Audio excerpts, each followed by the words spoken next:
What is going on, my friends, and welcome back to another video here on the channel. Now, today I want to give you a quick update of what we're looking at from a greater scheme of things when it comes to Bitcoin, because it is actually incredibly important. It can help you or it can hurt you just depending on how you look at it, and it's something you need to be aware of. And so with that in mind, let's not waste any more time at all, and let's get straight into today's video. Now, in today's video, we are going to be taking a look over on coinglass.com at the current exchange Bitcoin futures open interest. Now, I know that's a lot of words. What does that mean? Open interest is quite simply the amount of leverage that is being used within the world of crypto on Bitcoin. The easiest way to explain it. It's a little bit more complicated than that, but it's the easiest way to explain it. Okay, now, why is this important? Why is looking at open interest important? Let's clarify that before we take a look at what's happening with the open interest itself. Now, the reason it's so important to track open interest is because you're going to have an idea of how volatile and how fragile the market is. It is, in my opinion, that the more open interest that there is on the market, the more manipulation there's going to be, the more volatile the market's going to be, and the more fragile the market's going to be. And the reason being is because oftentimes with open interest comes liquidation and liquidation prices. The act of liquidating basically means that once a certain crypto, let's say Bitcoin for example, hits a certain threshold, if it goes against your trade enough because you have enough leverage, it will automatically close your position, and well, you lost your funds to that exchange or to whoever you were using the leverage with, right? And so of course, knowing that and having that in mind, and we also know the fact that realistically, all of these whales and lizard people, they want to take your crypto from you. They want to take as much of it as they possibly can, as much market share as they can. Knowing that, it is not hard to assume that in the situations in which you can be liquidated, they will try their best to liquidate you.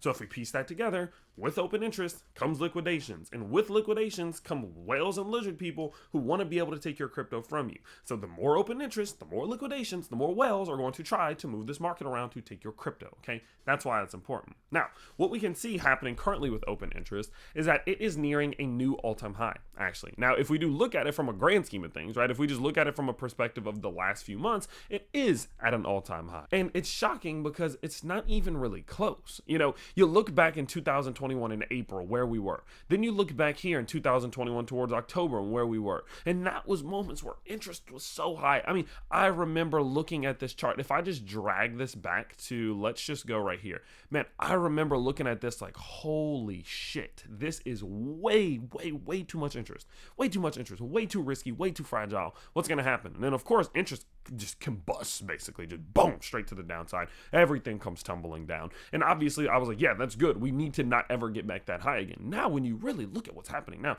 it's just shocking how much more there is now. If we quite simply put this from the end of the last bull market to now, so if we go here, look at that. Look at that. I mean, way higher. And so obviously because of that, that does open up the market for a lot higher liquidations. It's going to open up for a lot more volatility, and we're going to see bigger swings. It's just what's going to happen as a result of only open interest. Now, what does this have to do with you? Okay, what does this involve with you? Well, there's a couple things you need to be aware of. One, again, this opens up the market to higher swings of volatility. Two, it puts you more at risk if you yourself are using leverage or liquidity, or sorry, open interest or whatever it may be. The reason being is because quite simply, they're going to try to take it from you. They are going to try to take your crypto from you. It's not an if they try. I'm saying they are going to try to. And so if you are using leverage, you need to be much more careful right now than you have ever been. Quite simply because the likelihood of them trying to liquidate you incredibly high. So don't go too far. Don't go overboard. No 50x, no 100x. It's ridiculous. Okay, unless you know exactly what you're doing, I would not be doing that. Okay, not with money. I care about it at least. Okay, now on top of that, how does this also help you? You know that things that kind of hurt you. How does this help you? Well, one reason that this helps you is because it can guide you to a certain tool that you can use. This is not a sponsor. Don't think I'm going that direction. Just give me a second. A tool that you can use to help predict where these liquidations may occur, and of course, how you can get in front of those moves. Okay, so one thing that I personally like to do is I like to use something called the liquidation heat map. Okay, boom. Now, the liquidation heat map is something that you can use and it doesn't have to be on CoinGlass. It can be on literally so many different platforms. Again, this is not a sponsor. And what you can do is see where these liquidations are at. Okay, so let's go out to let's go 1 month. Okay, now on the 1 month chart, what you'll be able to see here is that these lines get darker. So you see how they have this little thingy here. I can't remember what this is called, but it's like I don't know. Yeah, I'm not even going to try. Okay. But you see how it goes like purple, then blue, then greenish, then kind of more green, less green, then yellow, right? This is kind of a gauge of how many liquidations happen at certain levels. So the closer you get to yellow, the more liquidations that are going to happen at that level. So for example, you see we were down here, right? And then as we were down here, we started to see a lot of liquidations, right? We started to see this thing heat up right here. Boom, we're getting into that light green, maybe even a little bit of yellow into it. And then the market moves up in that direction. And as you can see here, maybe even a moment like this, market rallies upwards, but we start to get this light green right here, down here, knowing that more liquidations will happen down here. And the next thing you know, bam, the market starts to move in that direction. And so what I like to do is I like to look at this almost every day and to say, okay, where are the majority of liquidations at right now? What we can see at this given exact moment is that it's a balance, right? We're seeing just as many liquidations to the downside as we are to the upside. And oftentimes what that means is that this market is range bound, meaning it's likely to just continue to go sideways for a while and start to hit some of those different liquidation prices, right? We saw it right here.